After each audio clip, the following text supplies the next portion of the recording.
The conference room smelled like expensive coffee and desperation. My manager, Stuart Pemberton, sat across from me with his arms crossed, flanked by two HR representatives I'd never seen before. Outside the floor-to-ceiling windows, downtown Seattle looked gray and indifferent. "Millie, we need to discuss your performance metrics," Stuart began, sliding a folder across the polished table.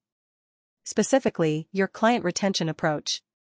I'm Millie Brown, 32 years old, a senior account strategist at Highfly Technologies. I'd spent 6 years building this company's enterprise software division from 12 accounts to over 90. The folder in front of me felt like a weapon. "Your technical competence isn't in question," Stuart continued, his voice taking on that patronizing tone I'd grown to recognize. "But Vanessa Kowalski closes deals faster. She has a certain warmth that resonates with decision makers. We're reassigning the Castellan Industries renewal to her team." Castellan Industries. My flagship account. The one I'd nurtured from a pilot program worth $80,000 into a $3.2 million annual contract with expansion clauses I'd personally negotiated. "I see," I said quietly, watching Stuart's face for any hint of uncertainty. There was none. Just that same smug confidence he wore like cologne. "When does this transition happen?" "Immediately. Vanessa's already scheduled the renewal call for Thursday." I stood up slowly, gathering the folder without opening it. "Understood." Stuart looked almost disappointed that I hadn't argued. That should have been his first warning. Let me take you back 4 years, to when I first understood what Highfly Technologies actually was beneath its sleek branding. I joined the company straight out of a failed startup, hungry to prove myself in enterprise sales.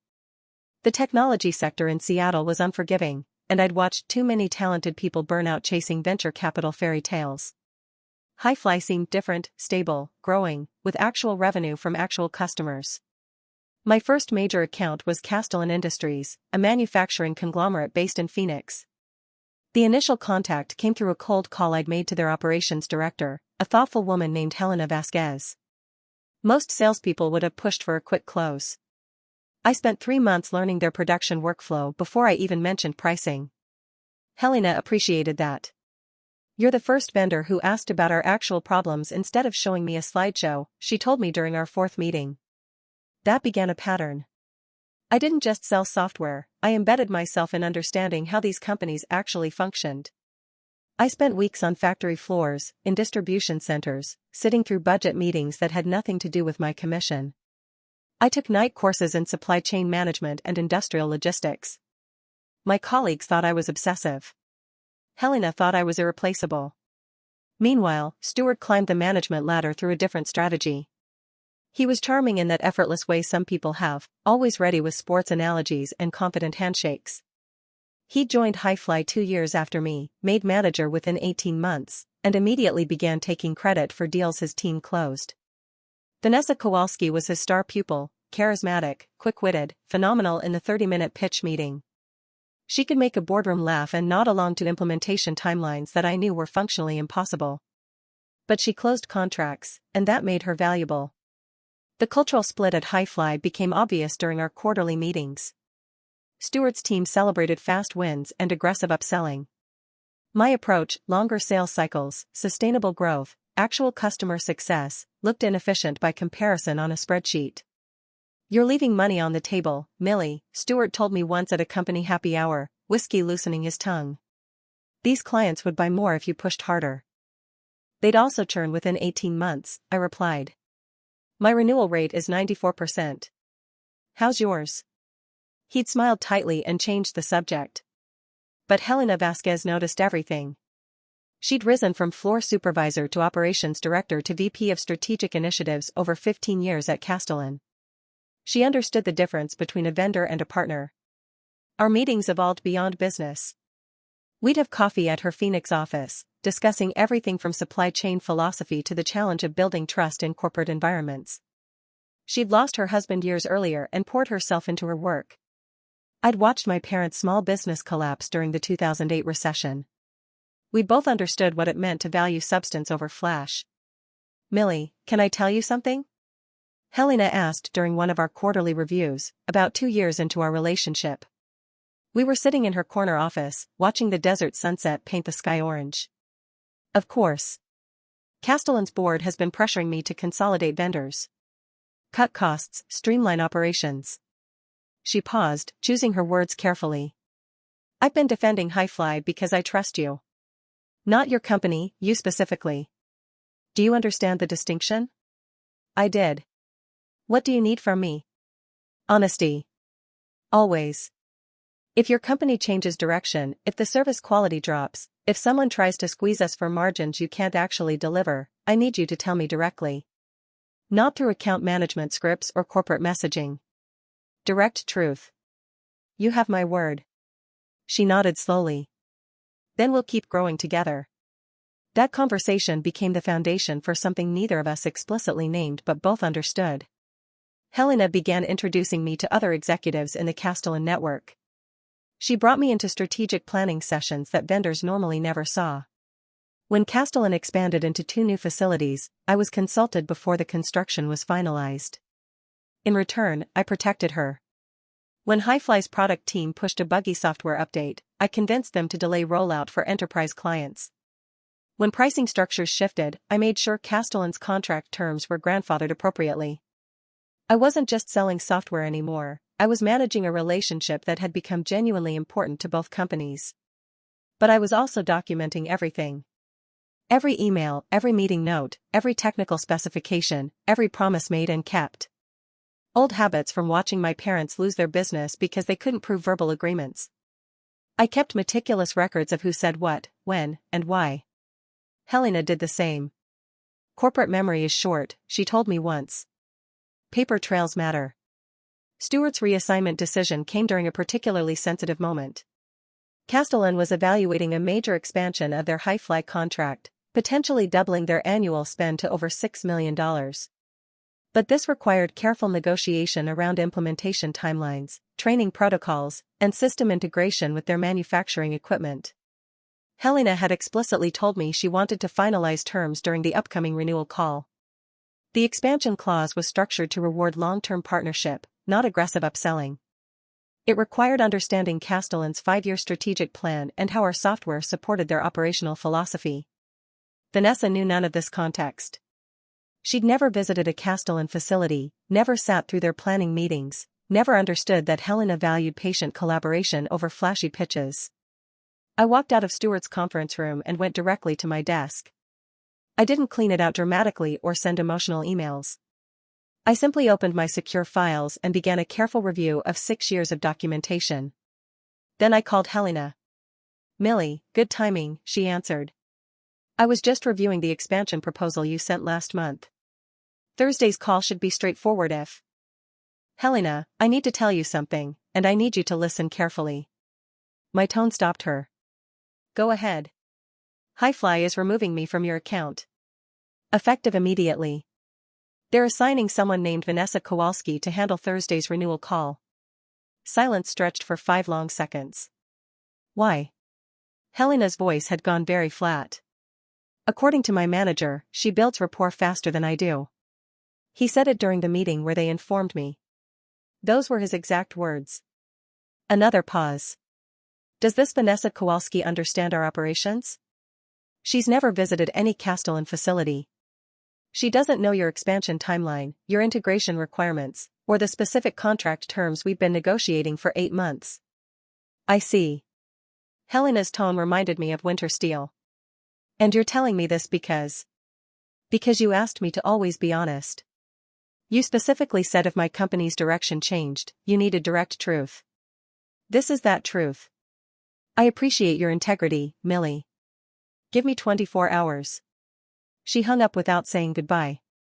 I spent Wednesday finishing transition documentation that Vanessa would probably never read. Stewart stopped by my desk once, radiating false confidence. Vanessa's excited about Castellan, he said. This is a great opportunity for her to show what she can do with a major account. I'm sure it is, I replied neutrally. He waited for me to say more. I didn't. He left looking vaguely unsettled. Thursday morning arrived cold and bright. I was working on a proposal for a smaller client when Stewart's office door flew open hard enough to bang against the wall. He came charging across the floor, his face a color I'd never seen on a human being before. "What did you do?" he shouted, loud enough that the entire department turned to stare. "What the hell did you say to Castellan?" I looked up calmly from my laptop. "I don't understand the question." "They cancelled everything.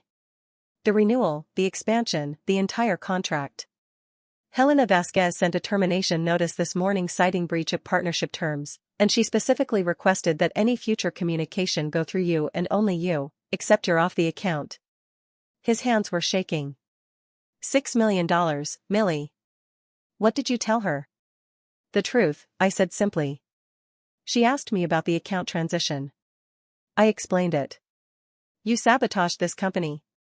You tanked our biggest deal because you were petty about a reassignment." The whole office was watching now. I stood up slowly, maintaining eye contact. "Stewart, Helena Vasquez built a $3.2 million relationship based on trust and transparency. You replaced me without consulting her, without transition planning, and without understanding why that relationship worked. She made her own decision based on that information. You're fired," he spat. "Clean out your desk. Security will escort you out." "That's your decision to make," I said quietly. "But you might want to read the contract terms before you do anything else." His eyes narrowed. "What does that mean?" "It means Helena Vasquez is smarter than both of us, and she plans very carefully. Check Section 12 of the Castellan Master Service Agreement." I'd already packed my personal items into a small box. As security walked me out, I saw Stewart frantically opening his laptop. What I knew and he was about to discover: Helena had quietly added a clause to the contract during our last renewal, 18 months earlier. It specified that any changes to primary account management required her written approval with 30 days' notice. Highfly's unilateral reassignment violated terms that Stewart had never bothered to read carefully. The breach gave Castellan the right to terminate without penalty and required Highfly to refund the previous quarter's payment, nearly $800,000. But that was just the beginning of what Helena had planned. 3 days after my termination, I received a call from an unknown Phoenix number. "Millie Brown?" The voice was male, professional, with a careful precision that suggested legal training. "Speaking. My name is Leonard Grayson. I'm General Counsel for Castellan Industries. Helena Vasquez suggested I reach out to you directly. Do you have a few minutes to speak confidentially?" My apartment suddenly felt very quiet. "Yes. Ms. Vasquez has asked me to explore an arrangement that might interest you. Castellan is establishing an internal consulting division focused on vendor management and technology integration. We're looking for someone to build and lead that division. Your name came up repeatedly." I sat down slowly on my couch. "What would that role involve?" "Initially, auditing our current vendor relationships and optimizing our technology stack. Longer term, strategic planning for our operational expansion. The position would be based in Phoenix with significant travel. Compensation would be in the range of $190,000 base plus performance incentives and equity options. That was nearly 60% more than Highfly had paid me." "Why me specifically?" "Because Helena trusts you. And because she showed me 6 years of documentation demonstrating that you understand how to build sustainable partnerships rather than transactional relationships. Frankly, she's been planning this for a while. Your former company's decision simply accelerated the timeline." The pieces clicked together. "How long has she been planning this?" "Approximately 14 months. She submitted the proposal to our executive board last quarter. Your situation with Highfly made the decision urgent rather than theoretical." I felt something shift in my chest, not quite relief, not quite vindication, but something closer to recognition. "I'm very interested. What's the next step?" "Helena would like you to visit Phoenix next week for formal interviews. She's also asked me to inform you of something else, though this is confidential until our public announcement in 60 days. "Go ahead." Castellan is acquiring 2 competitors in the manufacturing space. The combined entity will need to completely restructure its technology operations. Helena's division will be responsible for that integration. If you accept this position, you'd be architecting technology strategy for a $500 million operation. I was quiet for a long moment. "Leonard, can I ask you something off the record?" "Of course. Did Helena set this up?" "Not just the job, the whole thing with Highfly?" He chuckled softly. Helena is very good at recognizing opportunities and preparing for multiple scenarios. Let's say she knew Highfly's management philosophy would eventually create problems, and she made sure you'd have options when that happened. She respects your integrity too much to watch you waste it on people who don't understand its value. After we hung up, I sat in my apartment watching Seattle's evening traffic and thought about the difference between manipulation and mentorship. Helena hadn't sabotaged Highfly, she'd simply removed her business from a company that violated its own contract terms and undervalued its best people. The job offer was real, based on years of demonstrated competence. But she'd also positioned me to walk away from Highfly with leverage instead of just unemployment. I flew to Phoenix the following Tuesday. The interviews were thorough but felt more like strategic planning sessions. Helena introduced me to Castellan's executive team, walked me through their expansion roadmap, and showed me the office space being prepared for the new division. This is a long-term build, she told me over dinner at a quiet restaurant near her office. 5 to 7 years before we're fully optimized. I need someone who thinks in decades, not quarters. That's how I've always worked, I said. It's why Highfly never quite knew what to do with me. Stewart Pemberton is a short-term thinker managing long-term relationships. That approach has an expiration date. She paused, choosing her words carefully. I want you to understand something, Millie. I didn't create this opportunity to rescue you. I created it because Castellan needs what you're exceptionally good at. The timing worked in both our favors, but this isn't charity. It's strategy. I understand. And I appreciate the honesty. Good. Because I'm also going to tell you something that might be difficult to hear. She leaned forward slightly. Highfly's collapse is going to accelerate. Stewart's management style works in growth markets but fails during contraction. When their numbers start declining, and they will without the Castellan revenue, he'll make increasingly desperate decisions. Other clients will leave. Talented people will find better opportunities. You've seen this before. Many times. I'm not celebrating it. I'm simply telling you so you're prepared for what comes next, because some of your former colleagues may reach out. She was right. Over the next 6 months, I heard from 3 different Highfly employees who'd watched the company's trajectory shift. Castellan's departure had created a revenue gap that Stewart tried to fill with aggressive upselling to remaining clients. 2 more major accounts cancelled. Vanessa Kowalski left for a competitor. Meanwhile, I was building something real in Phoenix. The consulting division started with just me and an analyst Helena assigned from her strategic initiatives team. We spent the first 3 months auditing Castellan's vendor relationships and documenting every system integration point. I approached it the same way I'd approached every client relationship, by learning the actual business before proposing solutions. Helena gave me remarkable autonomy. You understand the work better than I do, she said during one of our weekly check-ins. I trust you to build this correctly. The division grew to 7 people by month 8. We were managing technology decisions for manufacturing facilities across 4 states, and the acquisition Helena had mentioned was moving forward. My team was positioned to handle the integration of 3 separate technology stacks into one coherent system. The compensation package Helena had offered included equity options that would vest over 5 years. She'd structured it so that my long-term success was directly tied to Castellan's operational performance. Not sales targets or quarterly metrics, actual, sustainable business outcomes. One afternoon, about 9 months after joining Castellan, Helena called me into her office. The Phoenix skyline stretched out behind her, all glass and desert light. We need to discuss something sensitive, she began. Stewart Pemberton contacted our procurement department yesterday. He wants to schedule a meeting to discuss rebuilding the partnership between Highfly and Castellan. I felt my stomach tighten. What did you tell him? Nothing yet. I wanted to talk to you first. She slid a folder across her desk. This is Highfly's financial summary for the past 3 quarters. It's not confidential, they're a publicly traded company. Take a look. The numbers told a clear story. Revenue down 18%. Client retention at 61%. Stock price declining steadily. They'd laid off 23 people, including 2 from Stewart's own team. He's desperate, I said quietly. Yes. And desperate people make offers they can't actually fulfill. Helena's expression was carefully neutral. I'm telling you this because you deserve to know, And because I want your input on how we handle it. What do you want to do? Professionally? I have no interest in working with Highfly again. Their breach of contract cost us operational disruption and required expensive vendor replacement. Stewart's management philosophy hasn't changed, he's just running out of clients who don't know better yet. She paused, studying my face. But this isn't just a business decision. It's personal for you. If you think there's value in hearing what he has to say, I'll take the meeting. I thought about Stewart's face when he'd screamed at me across the office. The casual dismissal when he'd reassigned my account. The absolute confidence that his approach was superior. No, I said finally. There's nothing there worth rebuilding.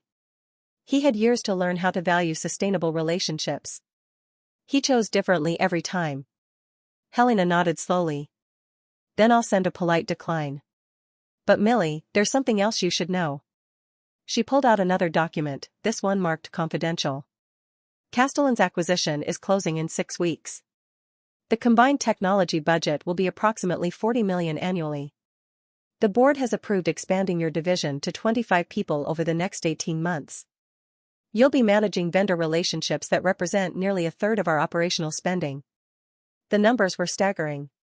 That's a significant responsibility. It is. Which is why I want to formalize something we've only discussed informally. She slid a final document across the desk. This is an offer for you to become VP of Technology Strategy and Vendor Relations. It comes with expanded equity, board meeting attendance, and direct reporting to me. You'd be one of 7 executives setting operational direction for a company that's about to break $500 million in annual revenue. I stared at the title on the page. 5 years earlier, I'd been making cold calls and hoping someone would give me 15 minutes to explain software benefits. Helena, I need to ask you something, and I need a completely honest answer. Always. Did you plan all of this from the beginning? The contract clause, the job offer, the division expansion, was I part of a strategy you designed years ago? She was quiet for a long moment, her expression thoughtful. I planned to protect a relationship I valued and to create opportunities within my organization for the kind of strategic thinking that's rare in our industry. I didn't manufacture your competence or your integrity, Millie. I simply made sure that when circumstances changed, you'd have a path that matched your actual value. So yes, but not the way I'm asking. Yes, but not manipulation. Call it deliberate investment in people who demonstrate long-term thinking. She leaned back in her chair. I watched my own mentor waste years at a company that undervalued her because she was loyal to people who weren't loyal in return. When she finally left, it was too late, she'd missed opportunities that never came back. I promised myself I'd never do that to someone I respected. And you respected me? From the moment you spent 3 months learning our operations before trying to sell me anything. Yes. I signed the contract that afternoon. 18 months later, I was sitting in my corner office in Castellan's expanded Phoenix headquarters, reviewing quarterly vendor performance reports, when my assistant knocked on the door. Ms. Brown? There's someone here to see you. He doesn't have an appointment, but he says it's urgent. A Stewart Pemberton from Highfly Technologies? I felt time slow down for just a moment. Show him in. Stewart looked smaller than I remembered. His suit was still expensive, but it hung differently, like he'd lost weight without meaning to. The confidence was gone, replaced with something that looked uncomfortably like desperation. Millie. Thank you for seeing me. He stood awkwardly in the doorway until I gestured to the chair across from my desk. What can I do for you, Stewart? He sat down slowly, and I watched him take in the office, the window overlooking downtown Phoenix, the photos from various Castellan facilities, the organizational chart on my wall showing a department of 23 people. I made a mistake, he said quietly. I made a lot of mistakes, but the one with you and Castellan was the worst. I'm not here to make excuses. I'm here to apologize and to ask if there's any way to repair what I broke. I waited, letting the silence stretch. Highfly is downsizing again, he continued. I've been demoted to senior account manager. They're bringing in outside consultants to restructure the enterprise division. The trajectory isn't good. He met my eyes finally.